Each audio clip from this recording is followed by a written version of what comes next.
आकृती दिलेल्या एकूण त्रिकोणाची संख्या इथं मोजायची आहे।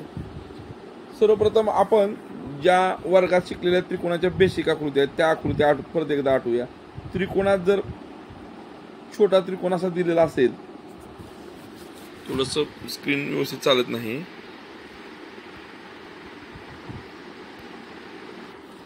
आकृतीत जर आपल्याला एखादा त्रिकोण दिला असेल आणि त्या आकृतीत परत छोटा त्रिकोण दिला असेल तर त्याच्यामध्ये 5 त्रिकोण असतात हे आपण शिकलोय।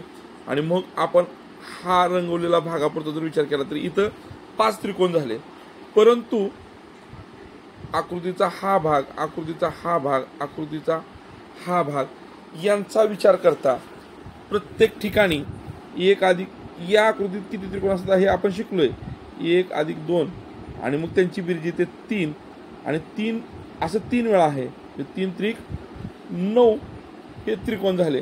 आणि सगळ्यात मोठा हा त्रिकोण आपण काउंट केलेला नाही, तो एक जर अधिक केला तर 9 अधिक 1 10 अधिक 5 15 त्रिकोण या आकृतीमध्ये आहेत आणि पर्याय क्रमांक 3 हा या आकृतीचं उत्तर असणार आहे।